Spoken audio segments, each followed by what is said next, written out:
Ahí está. Bueno, em, los planteos que se estaban haciendo responden a esto, ¿no? Responden a una, casi como un planteo de una maldición hacia el futuro, ¿no? Yo leía los versículos que se utilizaban, las cosas que se estaban escribiendo, como si, porque la Argentina saca una ley que de alguna manera contradice un principio que defiende la Iglesia, eh, leía versículos en los cuales, bueno, ahora nos van a caer todas las maldiciones, ahora Dios se va a descargar sobre nosotros con su ira, ahora vamos a ver cómo las generaciones futuras van a destruirse. Y eso genera escenarios totalmente desesperanzadores para el futuro. Y el futuro estamos refiriéndonos a los adolescentes de nuestra iglesia, a los niños de nuestra iglesia, a nosotros mismos y los futuros que vamos a poder vivir. Y a mí me preocupa esa mirada tan negativa sobre el futuro. Y casi me hacía acordar mucho cuando los Jacobo y Juan se acercan, se acuerdan que tienen ese disturbio ahí con estas personas y Jacobo y Juan piden que caiga fuego del cielo. ¿Se acuerdan? Bueno, a mí me hacía recordar esa escena en la cual Jesús dice, ustedes no saben a qué espíritu están respondiendo, ¿no? Y me preocupa porque creo que nosotros como adultos tenemos la responsabilidad de brindar esperanza a las nuevas generaciones, ¿sí? De que realmente ellos puedan encontrarse con la posibilidad de un futuro mejor que el que nosotros estamos viviendo. Y eso es responsabilidad de la Iglesia. Y un poco de eso eh, habla Hebreos 11, ¿sí? Sigo para no aburrir. ¿Se entiende la idea de lo que estoy planteando? Cuando nosotros, después de haber perdido, entre comillas, en el Senado la ley pro vida y habiendo triunfado la posición de interrupción voluntaria del embarazo, iniciamos toda una descarga de maldiciones, una descarga de violencia sobre la propia sociedad, estamos descargándola también sobre nuestros hijos, sobre el futuro de todos, ¿sí? Y eso, mi papá hace unos años atrás nos torturaba con la idea de que tenemos que buscar la paz del lugar en el cual estamos. ¿Se acuerdan? Usted usaba ahí el pasaje de Jeremías. Eh, y me preocupa a veces eso, digamos, ¿no? Que el malestar que se va generando quite toda posibilidad de futuro. Esta autora decía que este malestar es un malestar que agrava el ya existente, lo que yo les estaba explicando, porque no permite imaginar otra cosa. Permite que solamente nosotros nos quedemos en la idea de maldición del futuro y no podamos ver bendición. Y no podamos ver mejores realidades para nosotros mismos, para los otros, para la iglesia, para las generaciones que siguen. Quedamos obnubilados en la maldición y no podemos ver o imaginar otra cosa. Deja muy poco espacio a las nuevas generaciones para que propongan alguna novedad. Es como si rompiéramos, destruyéramos todos los sueños, los proyectos, las ideas, las esperanzas de las generaciones que siguen. Y sin querer, nosotros mismos como adultos producimos esto. Esto es lo que plantea la autora Silvia Bleichmer. ¿Qué piensan ustedes de esto, de esta primera idea?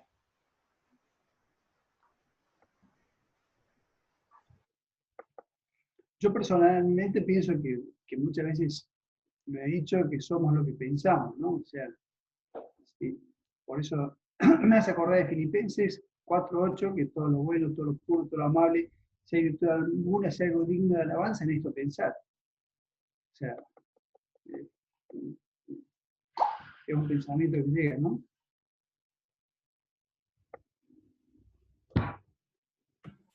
¿Los demás? ¿Las demás?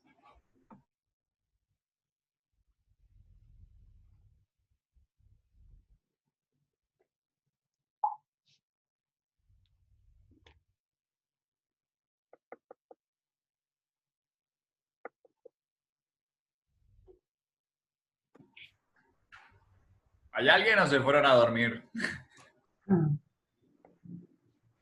Acá dice que hay 8.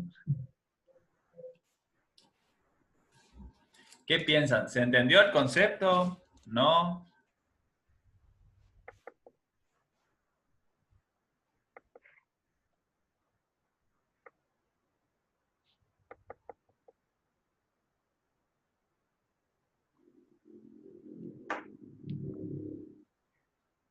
Jonah dice mazo en su chat. Bien. Jonah, contame qué entendiste de la idea que yo dije y qué no entendiste.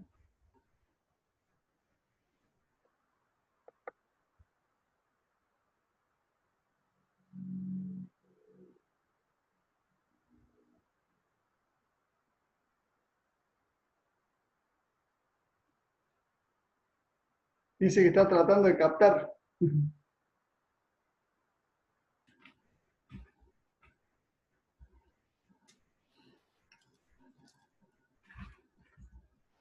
¿A todos les pasó lo mismo? ¿Le costó entender la idea?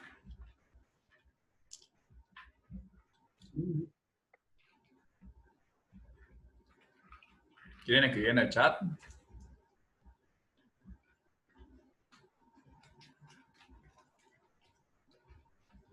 A Jonah también, a Jonah Herrera. Yo sé que es un concepto difícil el que propuse.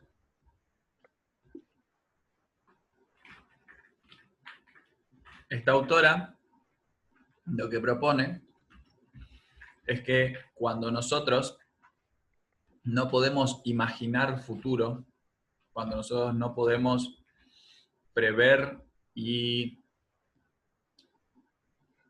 construir desde nuestras imágenes mentales futuros que sean agradables, que sean mejores que este, vamos dejando en nuestra forma de transmitir las cosas, en los proyectos que encaramos o no encaramos, en cómo nos posicionamos frente a la vida,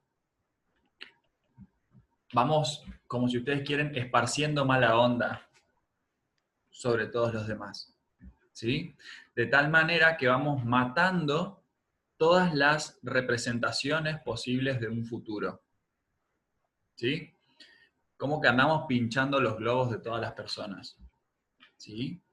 Y esa mirada va destruyendo a las generaciones que siguen. Sin querer, ¿eh?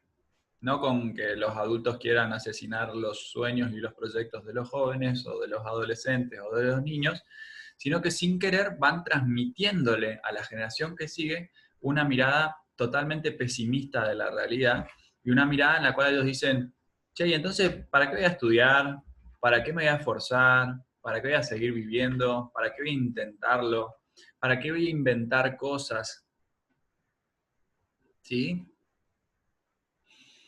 Y yo lo que planteo es que cuando nosotros como iglesia nos sentamos desde una postura de maldición al futuro de nuestra sociedad, estamos destruyendo las ciudades, las generaciones, estamos destruyendo a los otros. ¿Se entiende hasta ahí? Ahora sí, sí, un poco se entendió. Un poco, a mí quizás lo entendí un poco más porque vos hiciste mención a lo que en su momento, hace un tiempo atrás, yo trabajé bastante sobre Jeremías 29:11. Bueno, todo el capítulo de Jeremías, capítulo 29, que el pueblo era transportado como esclavos a Babilonia, iban a estar 70 años allí, y entonces el Señor le dice, construyan casa, formen familia, planten vides y vivan ahí y búsquenme ahí, ¿sí? En Compren el orden, tierras, dice también, hagan edificios, sí, ¿no? en lugares, o sea, que iban a tener esperanza porque después de allí, pasados los 70 años, iban a volver a Jerusalén para reconstruirla, ¿no? Uh-huh. Así que... Sí, si ustedes David, quieren... Sí, Jonah. ¿en qué sentido eh, decís que la iglesia está tirando, ponerle toda esa mala onda? Yo lo planteaba en el ejemplo de hoy. Hoy a la mañana me senté a ver las publicaciones que cada uno iba haciendo, digamos, no de nuestra iglesia en particular, sino de las iglesias en general. Y todos estaban como que planteando que ahora, porque se había aprobado esta ley, se viene un futuro de maldición para todos, ¿no? Y es para mí muy preocupante esa postura, porque vamos a construir ese futuro. Vamos a estar todos esperando cuando llega la maldición de Dios. Vamos a enseñarle a nuestros hijos que se cuiden porque en un momento va a llegar esa maldición de Dios. Una profecía autogenerada. Algo que se llama profecía autogenerada. Cuando decís, esa gente que, por ejemplo, se para frente a la vida como, yo nunca voy a conseguir nada, ¿no? Los argentinos nos planteamos así. Nosotros tenemos un problema muy, muy fuerte en nuestra identidad nacional, que es que nos planteamos con, y el argentino es así, ¿viste? Y la Argentina nunca arranca. Y la Argentina siempre se maneja en este ciclo, ¿no? Entonces, al fin y al cabo, lo único que terminamos haciendo es produciendo eso que estamos pensando. ¿Sí? Entonces, acá dice Cristian repitiendo la historia, ¿no? tal cual. Somos repetidas de la historia en vez, por eso los que salen adelante se atreven a ser diferentes. Claro, pero cuando nosotros mismos como iglesia nos posicionamos desde ese lugar de la repetición, yo planteo, esta autora plantea, que no solamente que estamos destruyendo nuestro propio futuro, sino que también con eso estamos destruyendo el futuro de las nuevas generaciones. ¿Entendés? De última, si nosotros queremos destruir nuestro futuro, el problema es nuestro. Pero cuando hacemos esto, estamos destruyendo el futuro de todos. ¿Sí? Cuando nosotros le deseamos maldición a nuestro país, estamos destruyendo el futuro de todos. ¿Sí? Eso es algo que de alguna manera trabaja esta autora. Yo quiero... ¿se entiende más o menos hasta ahora? Hermano, Sí. más o menos se entiende, yo por lo menos no le capté bien todavía por ahí al fondo que querés llegar, ¿no? Justamente relacionando con Hebreos, ¿no? Pero yo creo que hay dos cosas que debemos tener en cuenta. La realidad, que la realidad estamos viendo. Por ahí esta autora, como vos decís, la escribió allá en el 70 y pico, 80, ¿no? Por ahí más o menos, no sé. 97. Viendo hacia el futuro. Estamos viendo eso hoy con la aprobación del matrimonio igualitario, con el aborto ahora. Tenemos que tener en cuenta que siempre somos nuestro espejo es siempre Europa o Estados Unidos, por así decirlo. Cuando vemos que allá pasa algo, pasa acá, vimos con el COVID, que allá estaba pasando todas esas cosas, y en vez de alertar y cerrar, por así decirlo, ahora ponen el diario el lunes, dicen mucho, pero siempre pasa lo mismo, pasan las cosas en Europa, en Estados Unidos, y sí o sí repercute después acá. Nosotros en vez de adelantarnos a eso, queremos copiar todo el tiempo lo de afuera. Y ahí, como vos decís, nuestra identidad, no, como decirlo así, nos condena por el hecho de que queremos copiar a los europeos, pero no tenemos el dinero, la infraestructura o todas las cosas que ellos pueden llegar a tener. No sé si me entendés, es como sí, el envío. Digamos, esta autora trabaja eso que vos estás diciendo, pero plantea que exactamente no tenemos la infraestructura, no tenemos todo lo que esos otros tienen, porque estamos posicionados desde una visión de futuro en la cual, y nosotros somos así, siempre vamos a andar más o menos, nunca nos vamos a levantar. Lo que pasa es que tenemos un mal concepto, porque ese concepto es más del porteño, más del capitalino que el de afuera. Yo lo veo así siempre, porque siempre dicen, no, el argentino es agrandado, el argentino, no, la verdad que no, ese es algo más central, está más en la capital, más allá, nosotros no solemos ser así, digamos, lo del interior o los provincianos, como nos llaman, hasta ellos mismos, muchas veces nosotros decimos porteño a todos los Buenos Aires, y no es así, sino que es solo la capital, entre ellos mismos se discriminan, diciéndose provinciano, vos sos así, al otro, entre ellos mismos ahí, cruzando una avenida se discriminan. Johnny, yo te puedo decir que nosotros que trabajamos con gente todos los días, de diferentes tipos de estratos, vemos la soberbia de una manera pues, muy marcada y bueno, yo me identifico con lo que dice David, pues continuamente vengo diciendo, y lo digo hablando aún del Señor a la gente, le digo, hay que atreverse a ser distinto. Y cuando no vamos a modificar las características, por supuesto que estuvimos orando, y en lo particular por todo esto de las leyes y demás, pero no nos olvidemos que sobre todos los reinos de este mundo está el Señor. Y hay cosas que Él permite. Y yo creo que la primera escuela, la primera lugar de formación con cimientos profundos es el hogar. Entonces, va a haber muchas cosas que si le enseñamos a nuestros hijos, a nuestras hijas, en cómo considerar realmente su enfrentamiento, su conformación al mundo, lo van a hacer de una manera distinta. Y como iglesia, lo que rescato de lo que está diciendo David, es qué futuro, cuánto nos están interesando los chicos que vienen atrás, los adolescentes, los jóvenes que vienen detrás nuestros, para hablarles y mostrarles que las cosas pueden ser de otra manera, no que, ¿saben qué? Comamos y movamos porque mañana moriremos. No, no, para. El Señor puede venir hoy, sí, estoy de acuerdo, pero bueno, pero no lo sé.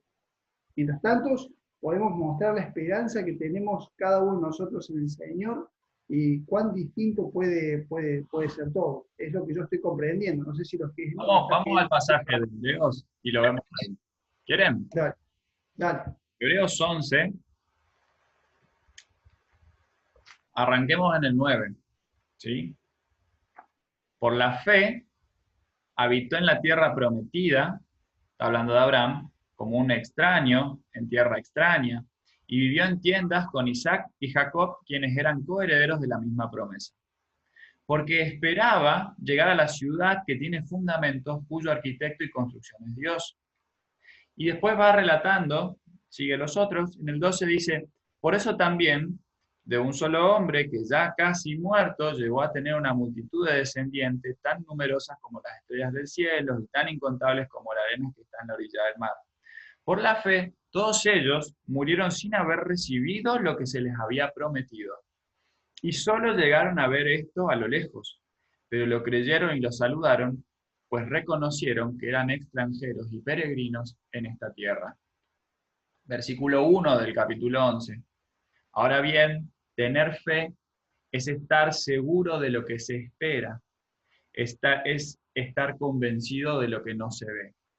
Yo creo, el descubrimiento que yo les planteaba, que hice este año, con Hebreos 11, tiene que ver con que la fe nos permite pensar escenarios de esperanza para las nuevas generaciones, para nosotros mismos.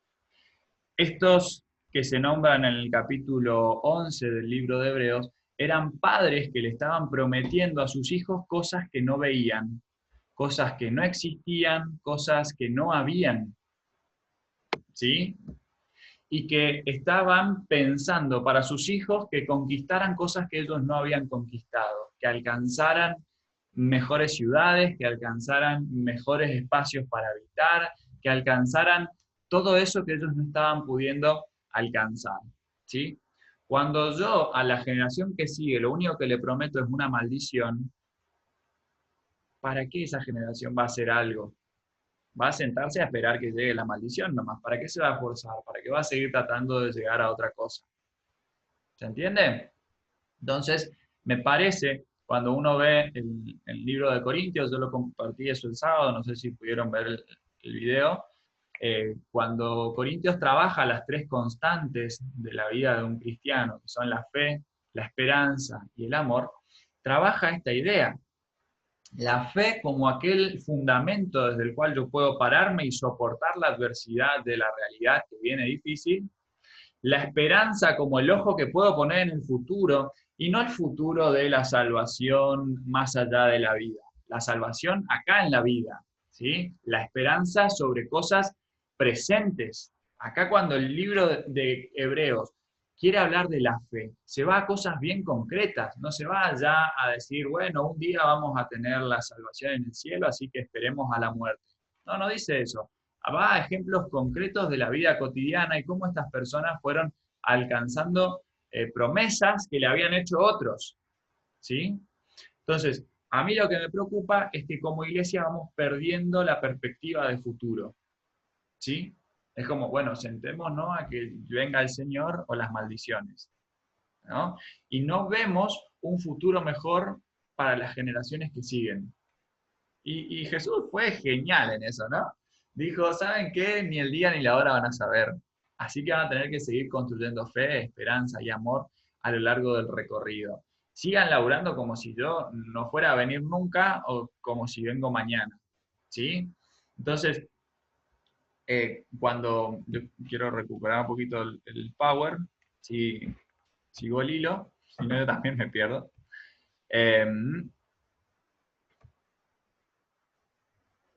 A ver si podemos usar esto. Bueno, se los leo también a esto.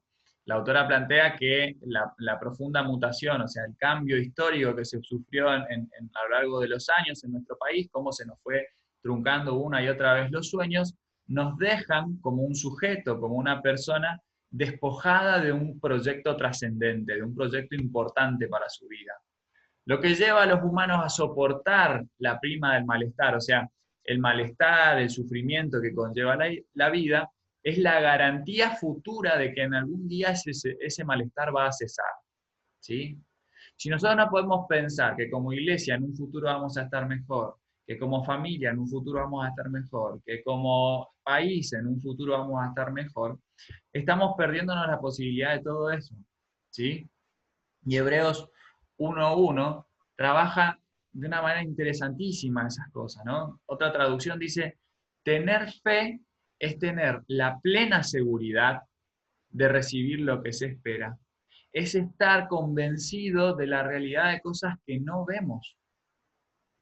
Y estos dicen, ¿no? Nuestros antepasados fueron aprobados porque tuvieron fe, porque tuvieron la capacidad de estar convencidos de la realidad de cosas que todavía no veían, ¿sí? Y acá no está hablando del universo espiritual en tanto universo invisible, sino que está hablando del futuro como algo invisible que yo puedo prometerle a las siguientes generaciones, por lo que yo puedo trabajar para llegar a esa realidad, que hoy día no veo, pero la fe me sostiene para poder materializar eso y que aquello que en algún momento era esperanza se transforme en realidad.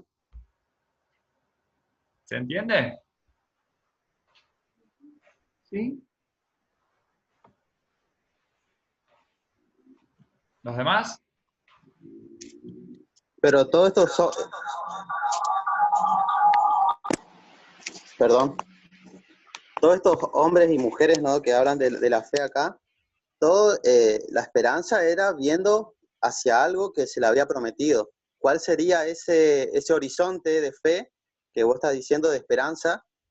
Porque todos estaban esperando algo. Muchos tal vez murieron sin haber visto eso, pero la promesa estaba en sí. Entonces, ¿cuál es esa promesa que nosotros tenemos que tener fe y en esperar, digamos, a eso?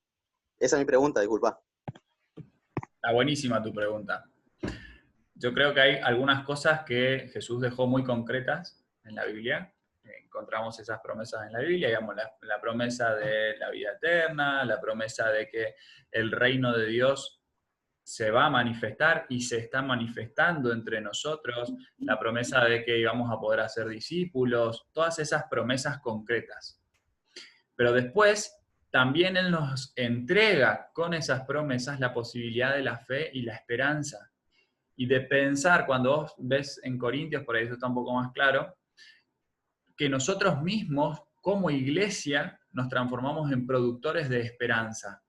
Entonces, claro, Dios no va a poder dejar escrito en un libro tan corto como la Biblia absolutamente todas las posibilidades de esperanza, pero sí a través de su Espíritu Santo, como está asesorándonos, acompañándonos, ahí ayudándonos a pensar, nos va manifestando cuáles son las esperanzas que cada época necesita, que cada uno de nosotros necesita, que vos necesitás para, como padre de familia, poder decir, che, voy a laburar por esto, voy a seguir esforzándome por aquello, por lo otro, ¿sí? Y desarrollando esperanza, hacia allá quiero ir, la fe que me sostiene como fuerza de impulso para poder alcanzar esa esperanza y que esa esperanza se haga realidad en algún momento. ¿Sí? Yo había traído otras ideas para compartirles, pero no sé, me parece que va a ser muy compleja para entenderla. ¿Sí? Vamos a pasar a Hebreos 10. Vamos de adelante para atrás.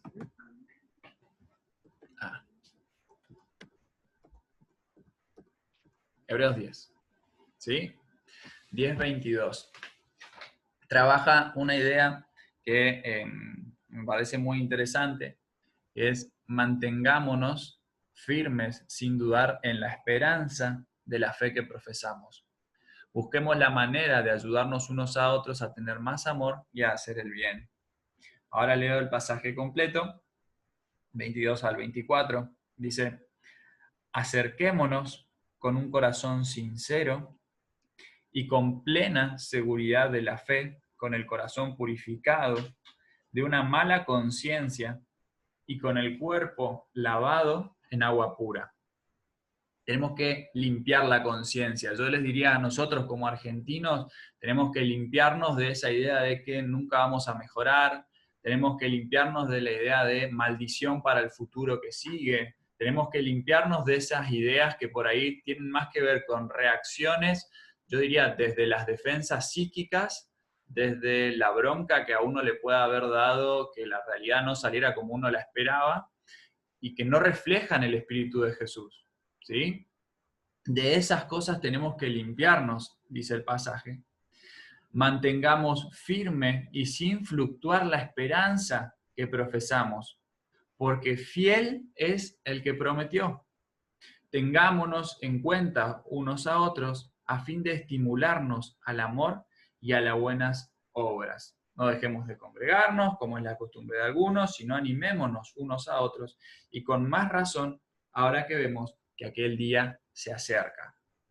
David, yo quisiera agregar algo un poco en el pensamiento de justamente, Johnny preguntaba qué cosas tenemos que ponernos con esperanza. Me hizo acordar rápidamente en el libro de Tesalonicenses, una iglesia que tuvo un movimiento muy grande, que comprendió la venida del Señor, digamos que el Señor va a venir a buscarnos y todo, y entonces hubo una transformación en el pensamiento de ellos, a tal punto de que eran gente con muchos desarrollos, y automáticamente dijo, bueno, si el Señor viene, no hagamos más nada esperando la venida del Señor. Entonces Pablo tiene que girar el mensaje y darles un buen socarrón para hacerlos reflexionar.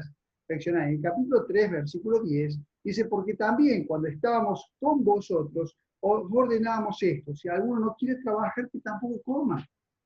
Porque oímos que algunos entre vosotros andan desordenadamente, no trabajando en nada, sino entrometiéndose en lo ajeno, a los tales mandamos y exhortamos por nuestro Señor Jesucristo, que trabajando sosegadamente coman su propio pan, y nosotros, hermanos, no os canséis de hacer el bien. O sea, el crecimiento en nuestra vida espiritual, el poder desarrollarnos, el poder lograr nuestras cosas, no significa que dejamos la mira en las cosas del Señor, porque si no, no estaría ahí en tercera Juan, cuando habla del hermano Gallo, cuando le dice Juan, anhelo que en todo seas prosperado, así como prospera tu alma.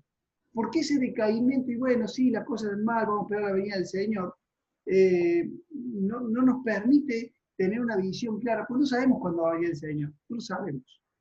El tema está que desarrollarnos con un espíritu que propone esperanza para las cosas de este mundo, es porque estamos trabajando también por la esperanza eterna. O sea, ese equilibrio tiene que darse para poder hablar a otros del Señor, para poder mostrarle que nosotros no estamos deprimidos y caídos. El otro día leí un informe que los que menos se preocupan en la ecología son los cristianos.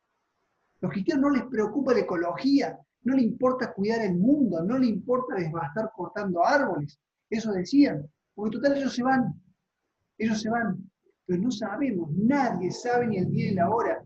Tendríamos que cuidar, ser los primeros en cuidar muchas cosas y preocuparnos por las generaciones futuras, que no sabemos cuándo va a venir el Señor.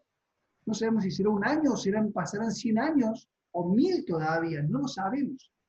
Entonces, ¿cuán importante es una frase que yo la aprendí, a mí me cuesta ejercitarla, que decía, proyectémonos como si viviéramos 1000 años, ¿sí? Como si fuéramos a vivir 1000 años, pero vivamos el día de hoy como si fuera el último. O sea, nuestro trabajo de proyecto, ¿y por qué el último? Y bueno, buscando de cómo agradar al Señor, buscando cómo honrarle, y todo lo que hagamos realmente sea para la gloria del Señor. No nos dejemos caer, ni tiremos bombas. Está bien, salió esto que no esperábamos, hubiéramos querido otra cosa. Y habría que ver, eso es lo que el Señor quería, que saliera esto para que la iglesia reaccione, pero no una reacción de atacar, sino de formar a nuestros jóvenes, a nuestros niñitos, para que mañana no sean futuras abortistas, ni tampoco sean futuras de diferentes maneras de cosas. Trabajar sobre aquellos que están decaídos, prepararnos nosotros en dar cursos para cómo hacer para trabajar con esas niñas que quedan embarazadas, desamparadas. ¿Cuántas cosas, no? Bueno. Ujú. Sí, me parece que el pasaje es muy esclarecedor porque también Santiago, digamos, la iglesia siempre ha luchado, me parece a mí, con esta tentación de engancharse con la idea de, bueno, ¿sabes qué? Si va a venir Dios, comamos y vamos que mañana moriremos, como le escribe Santiago ahí, digamos, ¿no? Y ahí me parece que estamos en un momento crítico en términos sociales, porque estamos frente a una generación adolescente que es muy distinta a lo que era, por ejemplo, mi adolescencia, ¿no? Mi adolescencia no encaraba ninguna lucha. A los adolescentes hoy día, cuando captan nuestra contradicción, por ejemplo, de como iglesia, que no nos importe nada el mundo en el que vivimos, cuando digo mundo ahí me refiero a la Tierra, al planeta, ¿no?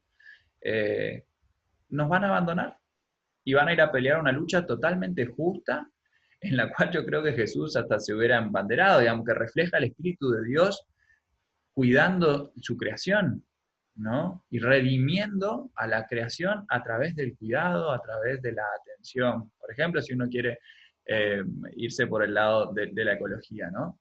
Y nosotros malinterpretamos eso como rebeldía, como es una generación rebelde. Rebelde por ahí era mi generación. La generación que sigue en los adolescentes no son rebeldes, son luchadores por aquellas cosas que realmente consideran justas. Me parece que en ese sentido, si nosotros lo único que tenemos como iglesia para brindarle es desesperanza, es maldición, es una ruptura con la perspectiva de futuro, los vamos a perder, y yo diría casi que porque tienen razón en irse, ¿sí? Porque realmente no estamos representando aquello que Dios nos dejó en su palabra. Este pasaje de Hebreos 10 recupera eso, ¿no? Mantengámonos firmes en la esperanza de fe que profesamos. Busquemos la manera de ayudarnos unos a otros. Y cuando dice ayudarnos unos a otros, ahí no está diciendo solamente al de tu iglesia, ¿no? Está diciendo buscar de ayudar a esa chica que acaba de salir del quirófano porque abortó. ¿Y cómo ayudarla, no cómo condenarla? ¿No? A mí me ha llegado al consultorio muchas pacientes cristianas con síntomas horribles de sentirse que no pueden ni siquiera contactar con Dios porque habían hecho un aborto de adolescente. Y claro, nadie sabía, nadie sabe, nadie se entera de esas cosas, pero terminamos lanzando una maldición de la cual otro no puede recuperarse. Pierde la perspectiva de su propio futuro, pierde su comunión con Dios, pierde todo, ¿no? Y nosotros, si estamos solamente vociferando maldiciones, no vamos a poder. Me parece que en principio no representa para nada el espíritu de Jesús. No vale, Jesús le dice, ustedes no saben de qué espíritu son cuando hacen eso. Y acá el pasaje nos exhorta a mantener esperanza, mantener nosotros nuestra esperanza y poder ser productores de esperanza, ¿sí? Esperanza para tu familia, esperanza para tu casa, esperanza para tu trabajo, esperanza para que haya mejores organizaciones en nuestra provincia, a que nuestro país como tal pueda crecer, a que el mundo en su totalidad pueda ir hacia un futuro mejor, ¿sí? Busquemos la manera de ayudarnos unos a otros y a hacer el bien. Mi papá leía el pasaje ahí, no nos cansemos de hacer el bien. Me parece genial en función de lo que decía al principio. ¿Alguien quiere Sí, decir algo? Yo quería decirte algo. Sí, O sea, que de alguna manera vos estás diciendo, al margen de está bien, está mal, o sea, al margen digamos, de eso, que nosotros dejemos de asustar a los chicos, de alguna manera. por ejemplo, y a decirle a nuestros hijos que porque salió una ley que va en contra de lo que pensamos, todo el futuro va a estar destruido. Yo en lo personal, o sea, Sí. yo creo que no se llegó acá así de la nada, ¿sí? O sea, creo que hay un camino también para haber llegado aún como país a estas leyes, con las cuales yo no estoy de acuerdo, eso desde el vamos, no estoy de acuerdo, pero, pero también hay cosas que uno termina entendiendo por qué se llega acá, a cómo se llega. Y coincido con Robert en que vaya uno a saber si Dios realmente no estaba aún detrás permitiendo esto, no que fuera su voluntad de ninguna manera, pero sí permitiendo esto, aún para que de alguna manera se visualicen cosas que pasan y que aunque anoche la votación hubiera sido otra, van a seguir pasando. O sea, que la ley hubiera salido distinta no hubiera hecho de que existan menos abortos. Y sí, la verdad que a mí me picha tener que pagar un aborto para alguien que quiera abortar en vez de estar, no sé, con esta, o sea, pienso con los impuestos, ¿no? O sea, a mí me picha tener que estar pagando eso en vez de, como dice él, ayudar a alguien que tiene cáncer, ¿sí? Pero volviendo de alguna manera, lo que vos estás queriendo decir que de alguna manera nosotros también tenemos que tener cuidado en el mensaje que damos, digamos, de que y nosotros hablamos de maldición, pero ¿y si Dios lo permitió y no va a maldecir por esto? O sea, no lo sabemos, no lo podemos de alguna manera asegurar. Yo coincido con eso, creo que sí a partir de acá hay algunas cosas en las cuales aún estoy hablando como iglesia y tal vez no nuestra iglesia solamente, sino como iglesia, digamos, general en Cristo acá en Argentina. Sí, creo que hay algunas cosas que va a haber que empezar a rever a partir de esto, porque las situaciones que se van a empezar a presentar van a ser distintas a las que ya había. Entonces, también de alguna manera, a ver, ayudar o empezar a buscar herramientas para que esta generación que viene después de la nuestra, de alguna manera pueda afrontar estas situaciones y sepa aún cómo ayudar a aquella que abortó. Aún no estando de acuerdo, ¿sí? O sea, eso desde el vamos, pero igual podemos ayudar. Quiero leer otra cita más en Hebreos, en Romanos capítulo 12, versículo 14, dice, bendecid a los que os persiguen, bendecid y no os maldigáis. O sea, claro que esto nos persigue, claro que esto nos lastima, pero qué importante sería que todos esos, aunque votaban de esa manera, por política, por presión, por lo que quieras llamarle, pudieran conocer a Cristo como Salvador, ¿no? Bendecir a los que os persiguen, claro que están persiguiendo, no de alguna manera, pero ¿cuál es nuestra reacción? Nuestra reacción es bendecir y no maldigar, y bendecir significa hablar bien, o sea, no decir, uy, lo felicito, no, de ninguna manera, eso no significa, sino llevar el bien, llevar la esperanza, llevar la vida eterna, llevar que hay un cambio distinto que nace del corazón. Así que, no sé, a mí me vino a la mente este pensamiento justamente, ¿no? Porque sigue diciendo después el pasaje, gozados con los que se gozan, llorad con los que lloran. Como decís vos, David, años atrás alguien venía a contarte que había abortado y chao, se le hizo la cruz. O sea, hoy tenemos que poder acercarnos para ayudar, porque los que saben dicen que aquellos que llegan a abortar hay un sufrimiento psicológico impresionante dentro de aunque lo nieguen, y como iglesia tenemos que estar preparados para poder, o sea, empezar a prepararnos, claro, para que puedan, nuestra iglesia le hemos puesto nombre Tu Casa, para que la gente pueda ir a... Sí, más, pero que podamos realmente acercarnos y brindar una esperanza cuando ahí sí que hay desesperanza. Yo creo que hay que tener cuidado con las maldiciones, porque así como las bendiciones son algo maravilloso, las maldiciones guardan. Yo no jugaría con eso. pero lo que pasa es que estamos dando un mensaje solo a medias siempre. Por ejemplo, está hablando David solo de la esperanza, pero también en estos pasajes nos habla de la esperanza y nos habla del juicio. Lo mismo el Evangelio. El Evangelio no es de esperanza, pero también es de bendición y también es de maldición, porque nos dice, el que creyere será salvo. Y después nos dice, pero el que no creyere será condenado. O sea, no, nos dice todo, no nos dice solo, bueno, mira lo bueno que te va a pasar y después vemos lo malo, sino que nos dice las dos cosas. O sea, es clarito el Evangelio, el Señor es clarito en su palabra. Porque acá, por ejemplo, hablamos toda la esperanza, pero dejamos pasar los versículos 26, 27, hasta el 31, 32, que habla de la horrenda cosa que es caer en manos de Dios vivo. O sea, creo que como iglesia tenemos que tomar las dos cosas. Es cierto, con los de afuera, por ahí podemos ser más permisivos porque tal vez no conocen el Evangelio, no conocen, pero como iglesia tenemos que hablar de las dos cosas, tanto del juicio como de la esperanza que tenemos. Creo yo, no sé, es mi postura. Y con respecto a las chicas, las mujeres que abortan, es cierto, nosotros no podemos juzgar a ellas porque no sabemos en qué momento, en qué época, cómo lo hicieron y por qué lo hicieron. Yo creo que tenemos que tener en eso sí, la mente abierta para, como dijiste hermano, esta es la iglesia, tu casa, es un lugar en donde se puede acoger a esa persona que viene con eso, porque muchas veces miramos solo esa cosita, el aborto, qué feo, o la homosexualidad, qué feo. ¿Y el mentiroso? ¿Y el que roba? ¿Y el que mata? Hay tantos pecados chiquitos que nosotros lo tomamos como chiquitos, pero para el Señor son lo mismo. Porque tanto el idólatra como el que adultera, como el que miente, va al mismo lugar, según la palabra, si no se arrepiente. Y creo que en eso tenemos que enfocarnos, en no ver un pecado peor que el otro, sino que ver a todos los pecados por igual y a todos los pecadores por igual, porque nosotros también podríamos, lastimosamente, porque somos carne, caer en algunas cosas de eso, o sea, no juzgar al otro. No sé si me doy a entender.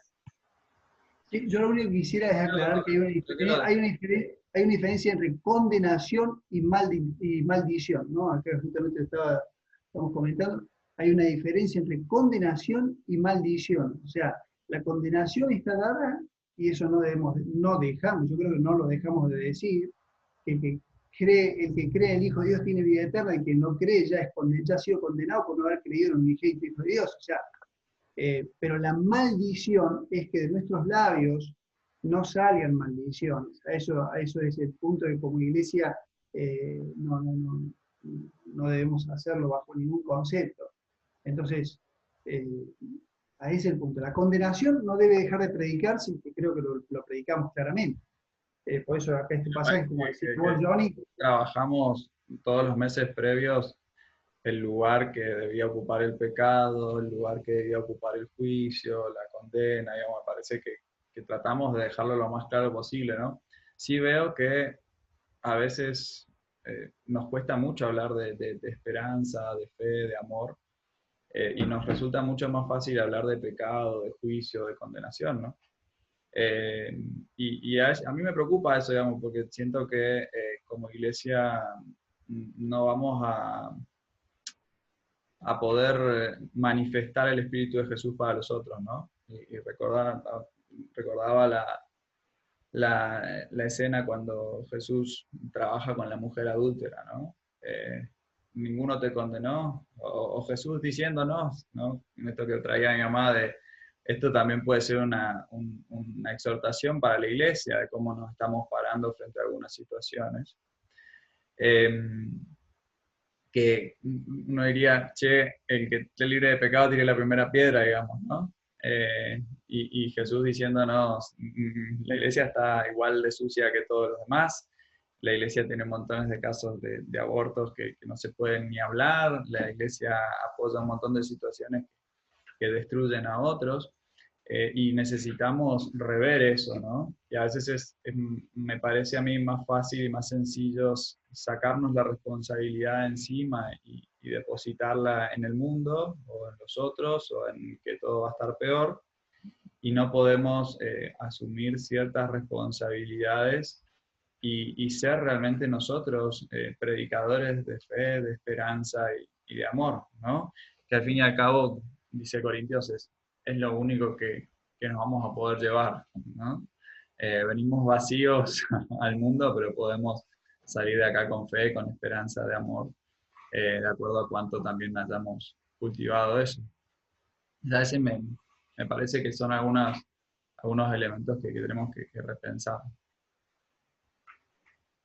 Yo te puedo decir una cosita, David, Sí, con respecto, bueno, en realidad no es a vos, ¿no? Es para todos, pero justamente hoy, como cuando me desperté, uno dice, oh, la ley del aborto. Pero me ponía a pensar en el pueblo de Israel, cuántas veces Dios los tuvo que mandar de cautiverio para poder enseñar.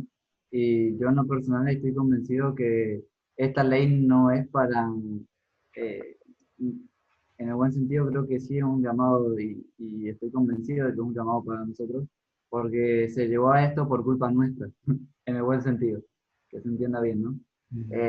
Porque en lo personal creo que en muchos aspectos no hemos sabido, y vuelvo a decir, no quiero echar la culpa, sino que ver el problema y tratar de buscar la solución, porque vamos a estar haciendo lo mismo que están haciendo o que estuvimos haciendo todos estos años, ¿no?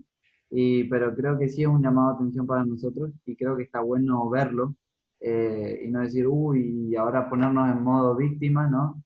Sino que ver que es un llamado para nosotros y bueno, tratar de cambiar, de buscar la manera por donde quiere Dios, pero capaz este es nuestro cautiverio que nos merecemos y hay que pasarlo y bueno, y confiar en Dios, ¿no? Para poder salir de ello. Pero en lo personal yo creo que sí estoy convencido de que es un llamado de atención clarito, creo que no hay vuelta con qué darle. Creo que sí es un llamado de atención bastante claro de parte de Dios para nosotros. Y hablo como iglesia y también uno a uno, ¿no? Porque muchas veces creo que uno tiene, como decías recién, es fácil jugar y automáticamente hasta ponerse en la defensiva de que no, aguante los Provida, ¿no? Pero detrás de, justamente me ponía a pensar, detrás de cada grupo creo que no hay ni proyecto ni nada para la contención de esas personas que al final y al cabo son personas igual que nosotros, que aborte o no, porque uno dice, en lo personal, creo que si no se hubiera aprobado la ley, probablemente, uno creo que hace hipótesis ahora, ¿no? Pero probablemente seguiríamos en la misma. De bueno, ahora van a ser el niño. Y sí, pero la persona que tiene que llevar el embarazo y después del embarazo, muchas otras cuestiones que creo que hay que repensarla y reverla y tratar de buscar una solución de ver por dónde Cristo nos quiere llevar por este camino. Pero sí, vuelvo a decir, creo que no hay duda de que es un llamado de parte de Dios para nosotros para poder repensar algunas cuestiones. Hermanos, sí, hola a todos. hola, Sabrina. O sea, escuchando todo lo que compartieron y hablaron y todo, yo estoy de acuerdo con lo que vos planteás, David, con respecto a esta autora, ¿no es cierto? Bueno, yo me hizo recordar, ¿no?, a los consejos de mi madre. Cuando me quedé embarazada de Javi, ¿no? Ella me decía, hablale a tu panza porque él te escucha, él siente, él absorbe todo y es tal cual, era una esponjita. Así que yo le decía, vas a ser sano, vas a ser amoroso, vas a ser inteligente, un montón de cosas positivas así. Y gracias a Dios, porque nació sano, es un niño inteligente, bondadoso, obediente, mira que, y, o sea, sirvió. Y yo a lo que voy es a esto. ¿Qué hacemos nosotros con nuestros hijos o con los adolescentes que tenemos a nuestro alrededor? Por ejemplo, tengo una sobrina que es pañuelito verde, ¿viste? Y tristemente nosotros veíamos con Johnny las publicaciones y todo, todavía no se dio el momento para poder conversar con ella, porque también tenemos que orar y que se dé, ¿no es cierto?, la oportunidad para tener esas palabras de bondad, de mansedumbre, para no ofenderla a la otra persona también, porque por algo tiene esa postura, ¿no? Por algo, o qué sé yo, no sé por qué llegó a ese pensamiento. Y bueno, y eso quería compartir, que, o sea, que a mí me criaron, viste, con pensamientos así positivos, viste, por ejemplo, vos podés, sos trabajadora, sos estudiosa, sos inteligente, vas a tener mejores cosas que yo, vas a tener una familia unida. Y gracias a Dios fue así, o sea, como dice, ¿no? La palabra por fe acepté ese positivismo, ese optimismo que mi mamá me transmitía, y por fe hoy, gracias a Dios, yo esos frutos los puedo disfrutar y los pude recoger y los quiero sembrar también en mi hijo. Y bueno, y también, ¿no es cierto?, mi hijo en sus hijos. O sea, para mí es esa la esperanza, es eso lo que uno tiene que transmitir. Así que estoy de acuerdo con este pensamiento que vos trajiste. Y yo entendí eso, o sea, yo voy más a lo íntimo, a algo más chico, ¿no? Como ser, en este caso, la familia. Que por ahí, para mí, que ahí es donde empieza todo. También he recibido palabras de maldición. Gracias a Dios en ese momento tenía, no sé, el amor de Cristo o algo así, pero dije, no, no acepto eso. No acepto, ¿no es cierto?, que mi hijo sea un rebelde, un vago, porque me han dicho, viste, va a ser así. No, no, nada que ver. Y eso yo no acepto, rechazo totalmente. O lo mismo del el tema de las, por ejemplo,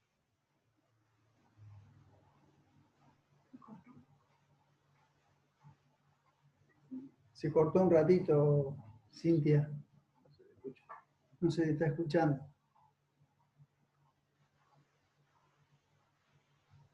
Bueno, pero retomando la idea de Cintia, me parece que es eso como ella lo plantea a nivel más íntimo, ¿no? Y que quizás como iglesia tendríamos que pensar en cómo multiplicar eso para, para todos, ¿no? En la predicación de nuestro evangelio también. Nos refuimos de hora. Si les parece bien, vamos dejando por acá. Me parece que es un tema que seguramente nos remueve cosas, con el que podemos quizás hasta enojarnos un tanto. Pero les invito a que lean el capítulo 10 y el 11 y que piensen, sobre todo el 11, que ustedes puedan mirarlo casi como una mirada más maternal, ¿no? De qué es lo que le dejo a los que siguen después de mí, ¿no? Cómo miraban este pueblo, estas personas de fe, que fueron los héroes de la fe, según ese pasaje, cómo miraban, qué mirada tenían hacia las siguientes generaciones. Una mirada generosa, bondadosa, de esperanza, que también le permitió a la siguiente generación apoyarse sobre eso para poder alcanzarlo, ¿sí? Así que, bueno, es un poco el deseo y seguiremos pensando acerca de este pasaje. Yo tampoco quiero descartar lo que creo que Johnny quiso decir, juntamente con la visión de esperanza que tenemos a través y por medio del Señor Jesucristo, también aquel que rechaza la obra de Cristo, como él decía en los versículos 26 al 31, habla de un montón de juicios, o sea, un montón, hay condenación, por supuesto, el que rechaza y que pisotea la obra del Señor Jesucristo. Pero bueno, son decisiones que toma alguien de rechazar al Señor. Nosotros no somos quien los maldecimos y quien los condenamos, o sea, ni debemos hacerlo bajo ningún concepto, al contrario, ni siquiera somos los que convertimos, somos portadores de buenas nuevas. Y Igual ese si uno lo quiere leer en términos legales, es como cuando alguien está condenado, tiene una sentencia, pero todavía no se está haciendo efectiva, ¿sí? Entonces, la ley nos dice que aún dentro de eso no se puede empezar a tratar a esa persona como si ya estuviera preso, si se quiere, ¿no? Por eso el tiempo que se lo retiene a alguien se contempla después en la condena como tiempo que ya transitió en la condena, ¿sí? Entonces, esa persona no está condenada en términos jurídicos, legales, si ustedes quieren, pero la condena en sí todavía no se ha hecho efectivo. ¿O hay alguien que está allá en el infierno? No. ¿Sí? No sé, entienden. Sí, no, o sea, yo lo que quería simplemente era decir que no es que se han obviado los pasajes, el pasaje del 26 al 31 por querer obviarlo y solamente no, de ninguna manera. Y por supuesto que la idea un poco que creo que vos quisiste encarar, David, es el pensamiento que no tengamos la actitud nosotros de jueces, porque no lo somos bajo ningún concepto, sino que el Señor nos dejó para que seamos portadores del mensaje de salvación en todas las circunstancias. Y claro, por supuesto, decir claramente que el que rechaza al Señor es condenado, pero no condenarnos nosotros, ¿sí? Nosotros no debemos condenar a nadie porque también seríamos condenados por nuestros pecados si nosotros nos miramos y nos observamos a nosotros mismos. No somos más santos. Simplemente somos pecadores salvados por la obra de Cristo. Así que bueno, hay motivos de oración, los que quieran juntarse con algún otro para tener un poquito de tiempo de oración, así lo podríamos compartir. ¿Sí? Así que bueno, estamos allí. Sería lindo que terminemos con una palabra de oración. No sé si David tenés algo más para decir. Bien. Hacemos un alto aquí y vamos a terminar orando, ¿sí? Bendito Dios, te pedimos la guía tuya para todas las cosas y ayúdanos por sobre todas las cosas a hablar y pensar como a ti te agrada, buscando la guía de tu Espíritu Santo siempre. Ayúdanos a manifestar el mensaje de salvación claramente. Y queremos rogar por nuestro país y esto que, como decía Matías, también nos haga recapacitar, ver dónde estamos parados y cómo actuamos frente al mundo que nos rodea. Señor, ayúdanos para hacer de bendición y para hacer de que otros deseen buscar a Jesucristo como su Salvador viendo nuestras vidas. Y cómo queremos ayudar a los que verdaderamente están necesitados, a los que están pasando por momentos de angustia, de desesperación, y que quieren huir de todas las cosas que nosotros podamos mostrar que hay auxilio, Padre, en Jesucristo. Bendícenos a cada una de las familias y a los que nos pudieron estar también, acompáñalos. Te rogamos todas estas cosas y que nos ayudes a tener una visión para este 2021. Si tú permites que lleguemos, que honremos y busquemos de poner los ojos, Padre, siempre en Jesucristo. Te adoramos en nombre del Señor Jesucristo. Amén. Muy bien. Los que puedan juntarse y tengan deseo de juntarse a orar por los motivos compartidos un ratito, está bueno que lo hagan.